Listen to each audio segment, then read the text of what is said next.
Our Wound, an excerpt from Necrophilia Variations by Supervert. I lay there feeling horribly vulnerable, exposed to the universe as though I had to protect my guts against rain or bird droppings. If I weren't careful, squirrels might build nests in my chest cavity, or rats might chew up my heart. I was afraid to sleep because it would leave my innards unguarded. I imagined waking up to find them stolen by illicit transplant syndicates, international traffickers of pilfered lungs and misappropriated kidneys. In Palm Beach, some wealthy invalid would overlook the undocumented origin of the organs that would save his life. And meanwhile, I'd slowly expire, stripped of my vitals. Not that I wasn't going to die anyway, but it seemed worse to see it happen piecemeal, one organ at a time. Edie came in. She was carrying a pear in her hand. She kissed me and her lips were sticky. She took a lusty bite from the fruit. "How's my little patient?" "Pull up my shirt," I said to her. "Why?" "Just do it." She set the pear on the tray by my bed and reached for the sheet. I could smell the sweetness on her fingers as she gingerly pulled down the cover, then lifted my gown. "Well," I said, "what do you think? Do you like my wound?" I watched her face. Far from crumpling up in revulsion, it surveyed me with a benign, even indulgent expression, much the same as the mother of a newborn regards a dirty diaper.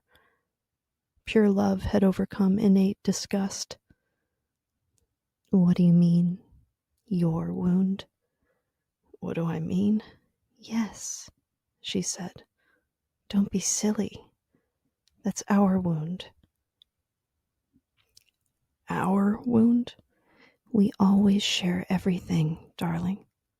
Why stop now?" She was smiling strangely. There was something a little crazy about it. She resembled a fanatic at a televangelist's revival meeting. She was the cripple throwing away her crutches and stumbling down the aisle to embrace the crucifix. "I love everything about you," she continued.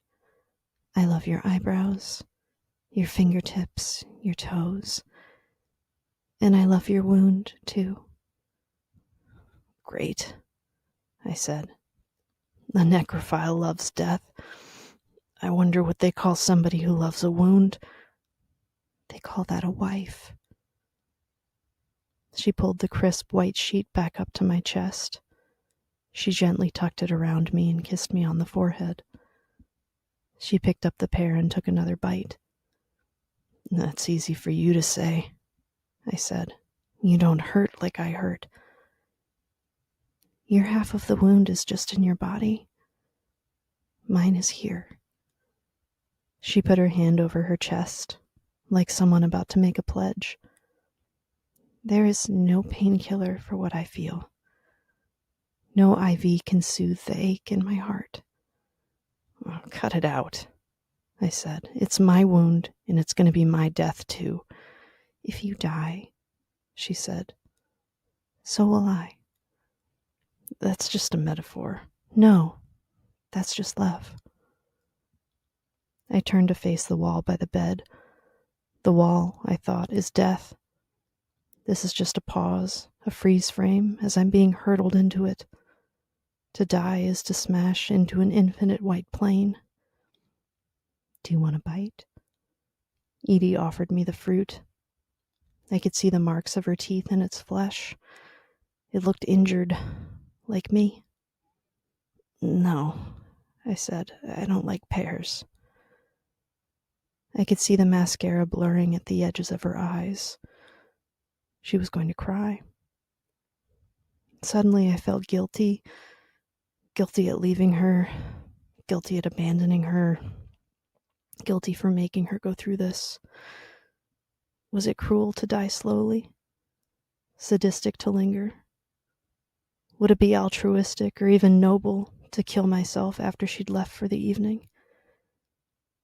You want to know something funny? She wiped her nose and nodded.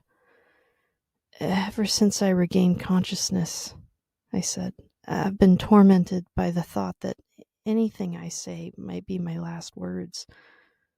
Suppose I died a minute ago. If somebody had come along and asked you what were his last words, you'd have to tell them, I don't like pears. Those would have been my last words. I laughed. The words were so trivial that they seemed incongruous alongside death. Alongside death.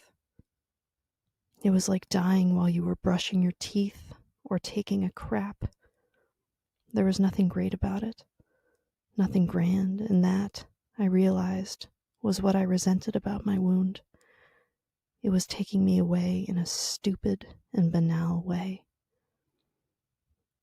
Every night when the night nurse comes in, I said, I rack my brain trying to think of something profound to say to her. I quote Dostoevsky or Nietzsche or whatever else I can think of. That way, if I die in my sleep and somebody asks her in the morning what my last words were, I'll have said something good. That's so vain. Edie got up from the chair and walked to the window. Why can't you just say I love you? Why can't you just tell the nurse how much you love your little Edie? Isn't that profound enough? I turned back to the wall. I hadn't even thought of it. I don't know what last words you're going to say, she said. But the last words you're going to hear are, I love you. Do you understand that? I love you. It sounded like a threat. I love you, I repeated. Yes, she said. I love you. Is there anything wrong with that? Of course not. Well, let me hear you say it. I love you. Say it like you mean it.